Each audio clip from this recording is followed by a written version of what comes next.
ও মা বলো। কি সুন্দর লাগছে। কি মাখছো তুমি? ময়দা মেখেছি। ময়দা মাখছো?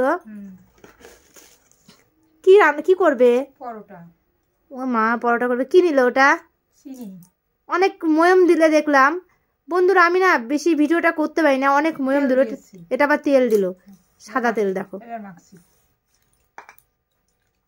বাহ। আমার বাবা না খুব পরোটা খেতে ভালোবাসে। আমার বাবার খুব গ্যাসের ব্যথা, তবু আমার বাবা রাত্রি করে রোজ দিন পরোটা খাবে।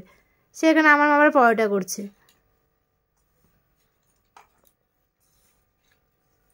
একটু হাতে তুলে দেখাও তো বন্ধুদের, তুমি একটু তাকাও। এই দেখো ময়দা মাখছি। কি করবে বলো বন্ধুদেরকে? পরোটা করব। পরোটা করবে। তুমি নিমন্ত্রণ করবে না আমার বন্ধুদেরকে? ডাকো। তুমি বলো। পরোটার সঙ্গে আলু ভাজা, তারপরে দুপুরে আছে আলুর দম, তারপর খেজুরের গুড়ের মিষ্টি আমার বাবা এনেছে। পাটালি গুড়ের মিষ্টি। পাটালি গুড়ের মিষ্টি এনেছে আমার বাবা এখান থেকে, নাম করা দোকান থেকে। দেখো আমার বাবাকে দেখবে। দেখো আমার বাবা দেখো কি করছে।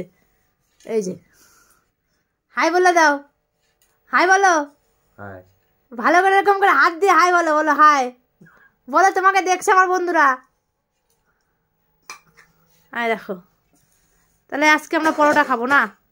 ঠিক আছে বন্ধুরা, তুমি দেখছো এগুলো আমার মা মাখছে। দেখো এখানে আবার কি কি আলু কেটেছে। দেখো আবার দেখো আলু কেটেছে, কত আলু। আবার দেখো যে সাদা তেলও নিয়ে নিয়েছে। দেখো সব রেডি করেছে। তোমাদেরকে দেখো একদম দেখাচ্ছে আমার মা। ময়দা মাখা দেখালাম, একদম পরোটা করবে। পরোটা ভাজাও দেখাবো, যখন আমরা খাবো তখনও দেখাবো তোমাদেরকে। দেখো ঠান্ডার দিনে গরম গরম পরোটা, আলুর দম, আলু ভাজা, সঙ্গে খেজুরের গুড়ের মিষ্টি। কেউ খেতে চাইলে চলে এসো।